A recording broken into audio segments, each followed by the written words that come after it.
To Transformation Tuesday. If you're watching live, today is Tuesday, July the 14th. Hope everybody had a good 4th of July. Obviously, as you know, if you're watching live, we're in the middle of a terrible pandemic. This COVID thing is out of control. We're in Florida, where it's one of the hot spots. People are just not doing the right thing. But then again, we don't really exactly know what the right thing is. So just, stay safe, take care of yourself, and, keep investing in yourself. If you're home, if you're working from home, it's a great opportunity to invest in yourself. Don't look at the bad side where you have access to the fridge all day long. Look at the good side where you probably have a little bit more time to just do the things, forget learning, but do the things that you know you need to do. Today's Transformation Tuesday is really cool. It's about nutritional challenges, and I'm really excited about talking about a few of these today. Before I go on, I do want to let you know that my course, the 12-week habit change course, is ready. It's completed. There's different versions of it or options. You can just buy the course for $99. You can buy the course with coaching.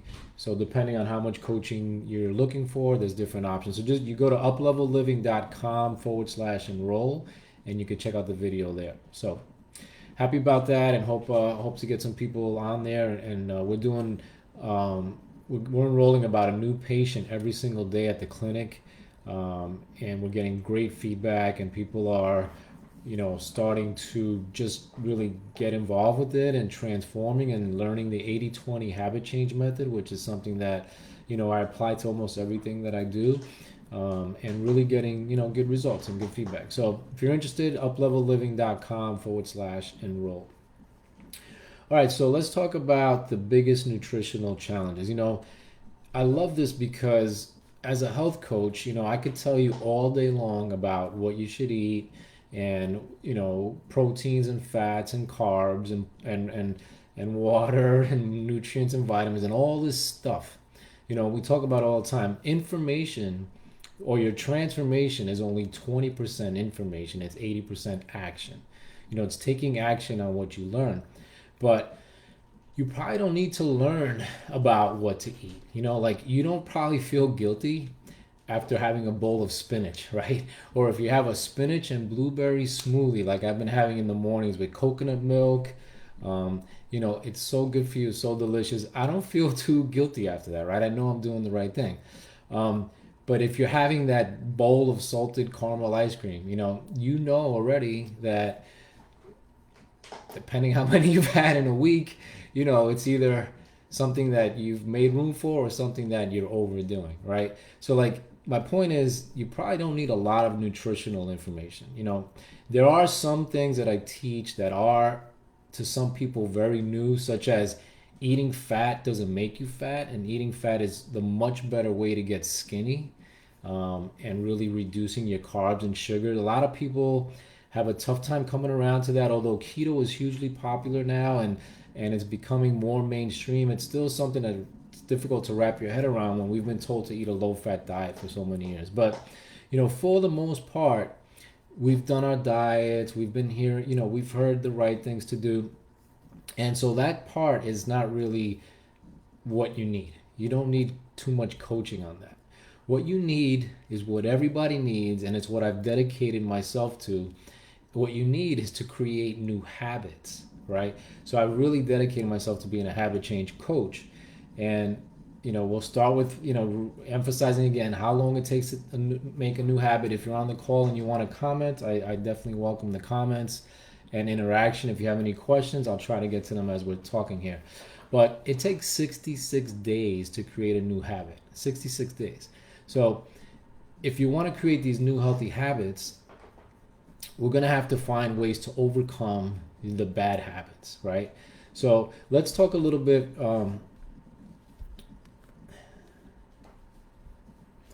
So the real challenges are overcoming the bad habits. So I have the list here of the nutritional challenges. Now, this is based on a very big coaching nutrition company. And they have over 100,000. They've had over 100,000 clients, and these results are based on the feedback from the clients. So the number one challenge is, probably most people could guess it, or even 63% responded. This is the number one challenge. It's emotional slash stress eating. Emotional eating or stress eating. So I'm gonna go down the list first. Number two is lack of planning, which is interesting to me to be at number two. But 53% of the people said lack of planning is their biggest nutritional challenge. Number three is cravings. Now that makes a lot of sense. Everyone that I know that I work with, 99% of them tell me, have sweet cravings and sugar cravings and things like that, or soda being another common one. Number four, snacking when not hungry. So you're just home right now, and there's the fridge, and there's the drawer, the cabinets, and there's all these snacks in there, and you just go and get one even though you're not hungry. Eating too quickly. That's a big one, and especially in America. We just scoffed on our food. We have no etiquette, no table culture of conversations. We just sit, we eat, we scoff, and we're done. Number six is the sweet tooth, so that kind of goes along with cravings. Seven is eating out frequently, although now with this pandemic, it gets a little more difficult. Number eight is large portions. Again, in American culture, or lack of it, large portions. We get these giant plates of food, and any culture, they always tell you, you got to clean your food, you got to clean your plate, because for us it's not polite. You got to eat everything that's on your plate. Number nine is time to prepare meals. I guess that kind of goes with lack of planning. Number 10, making the top 10, which I thought would be a little bit higher, is struggles with wine or alcohol. Okay, I'll leave it at that. Number 11, don't know what I should eat. So there it is, number 11. It's outside of the top 10. What most health coaches do is kind of teach you what to eat and how to eat. But that's number 11 on people's challenges. So there's a lot of other things ahead of it that need to be addressed. Number 12, dislike cooking. So now that you're not eating out as much, if you dislike cooking, it's kind of a double whammy. Number 13 is family or peer pressure, which goes along with number 14, unsupportive environment. So it is hard when you're dedicated to making these changes, and then you go home and you cook a meal that you know is healthy for you, that you want to eat, but everyone else is having rice and beans and bananas and picadillo. So that could be a challenge. But in our 80-20 approach, we make room for that so that you're not restricting yourself, and you're slowly improving. So today, I think this is probably part one of a maybe 2 or 3 part series. I wanted to obviously talk about number one, emotional stress eating. And we're going to talk a little bit about number 3, which is cravings. So more than 60% of the people on the list have, put stress eating as the number one. And I am going to check my notes, because some of this stuff is not new to me, but it's new in this presentation. And it's not necessarily something that I coach on as far as teaching you in this format, but it fits perfectly with habit change. So you're gonna like it.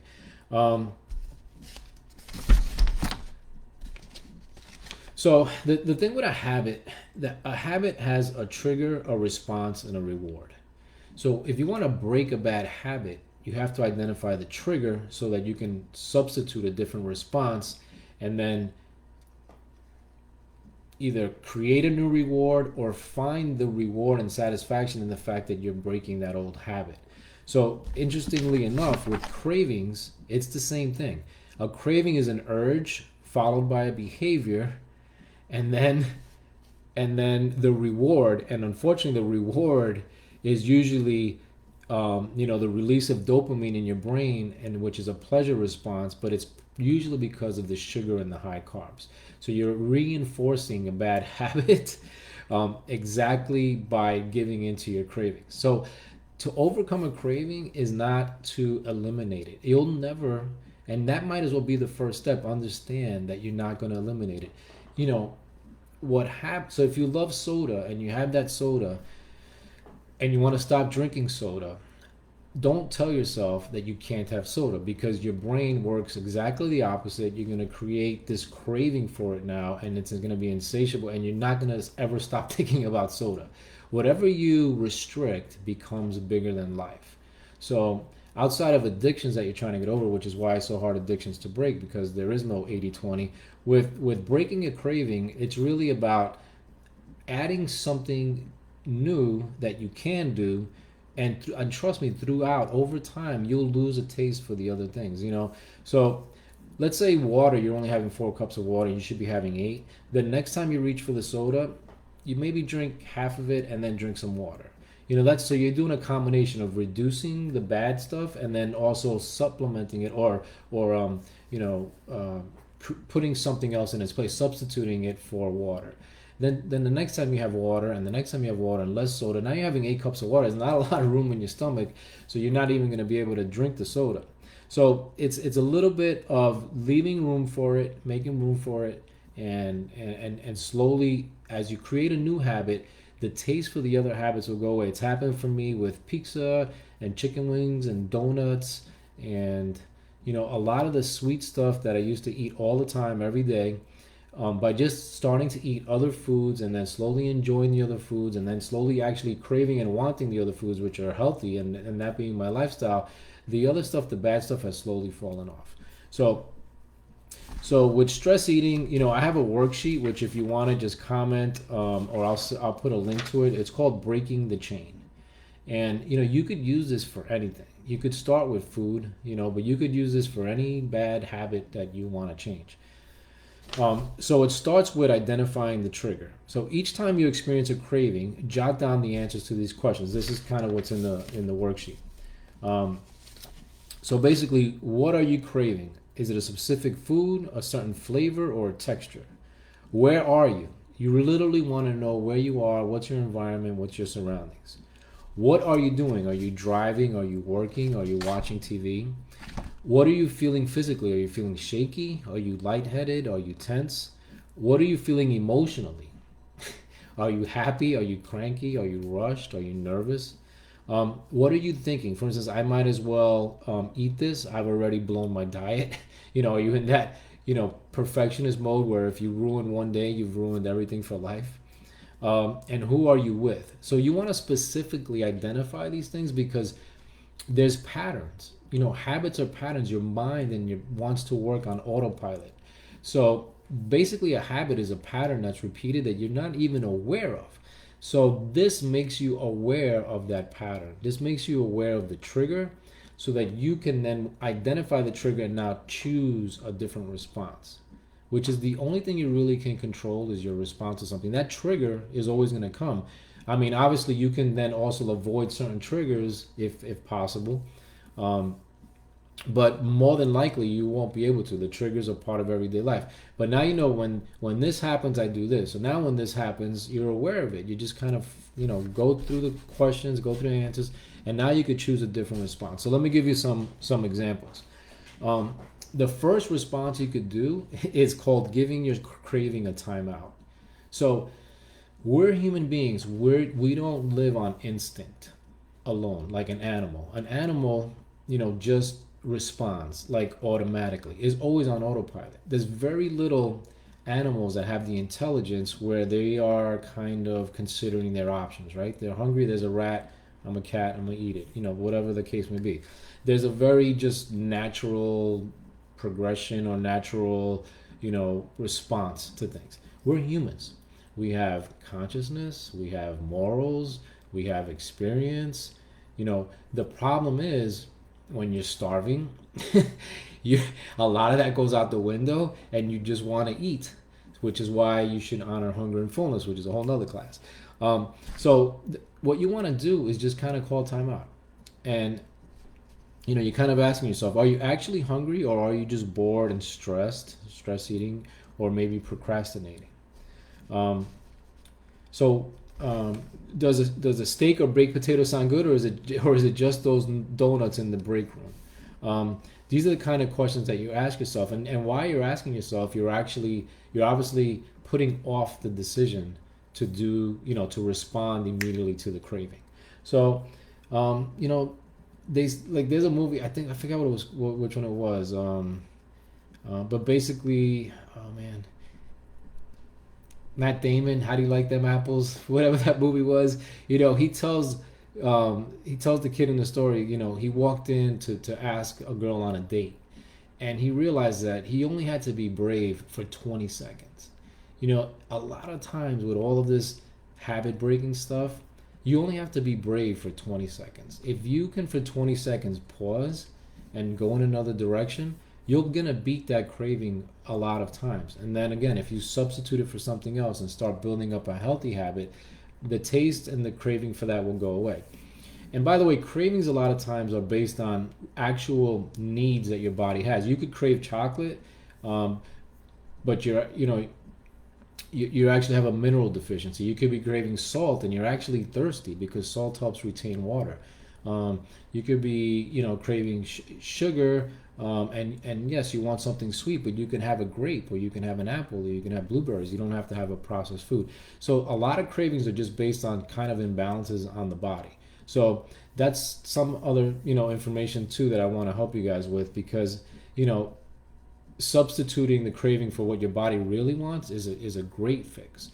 Sometimes a sweet tooth is actually just having more greens, and it doesn't sound very sweet, but having just eating more greens, spinach and kale and dark leafy greens, takes away the craving for sugar.